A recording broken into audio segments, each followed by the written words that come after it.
Story time for Serena. Hello everyone, good to see you. Today we're reading the story called Hippo Owns Up. It's a book about telling the truth.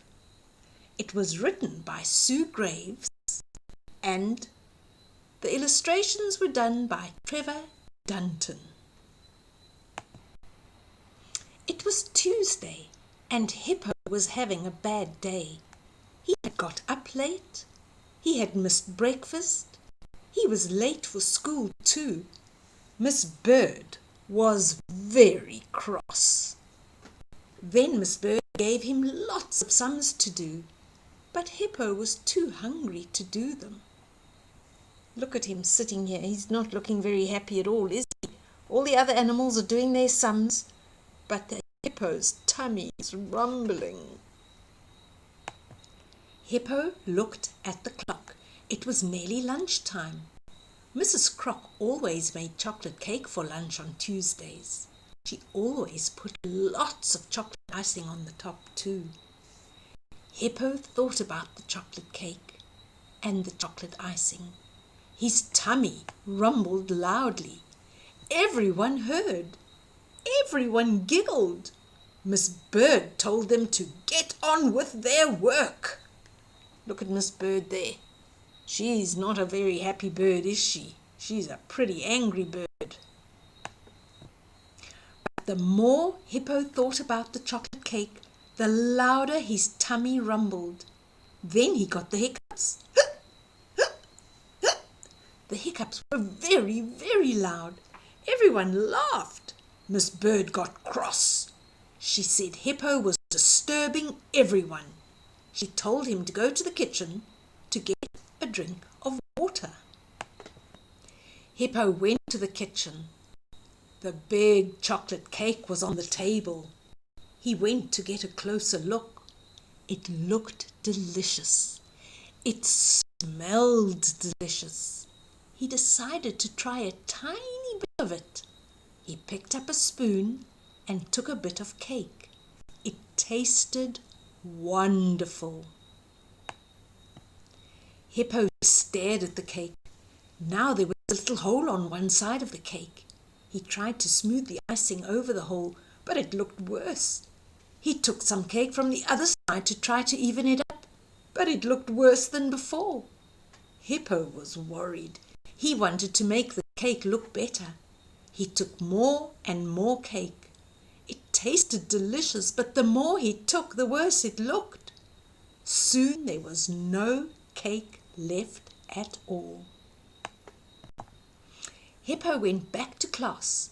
Miss Bird said he had been a long time.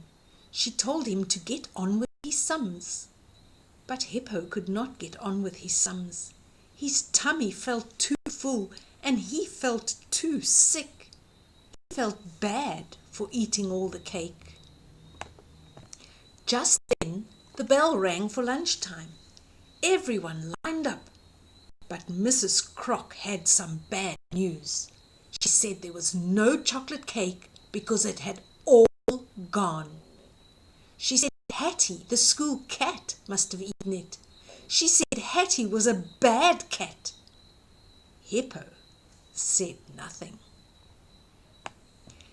Everyone ate their lunch, but Hippo was not hungry. He was not hungry at all. Mrs. Croc was worried. Hippo was always hungry and he always ate his lunch. She thought he must be ill.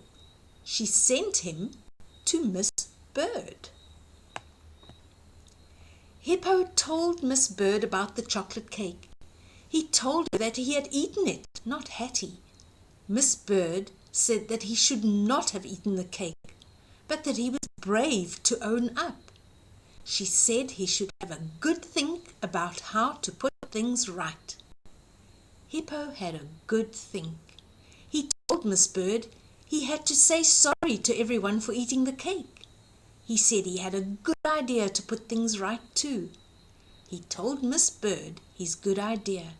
She said it was a very good one. Hippo said sorry to everyone. He said sorry to Mrs. Croc. He said sorry to Hattie the cat too. Then Hippo asked Mrs. Croc if she would help him to bake a new chocolate cake for everyone. Mrs. Croc gave him lots of help. Hippo baked a very good cake. It had lots of chocolate icing on the top too. Soon the cake was ready to eat. Everyone went to get a closer look. It looked delicious. It smelled delicious. Everyone took a bit of cake. It tasted wonderful. Hippo was pleased. Look at him standing at the back there wearing his striped apron with a great big smile on his face. Hippo said he was glad he had owned up and put things right. Then Mrs. Croc asked him if he would like some cake. Hippo said he did not want any. He said he did not want any chocolate cake ever again. Everyone laughed. And that's the end of the story about how Hippo owns up. It's a good thing to tell the truth, don't you reckon? I hope you always tell the truth. Sometimes you need to be brave to tell somebody that you've done something wrong. I'm going to see you again tomorrow when I have a new story. Thank you for joining me today. Bye-bye, Serena. Bye-bye, everybody. Mwah.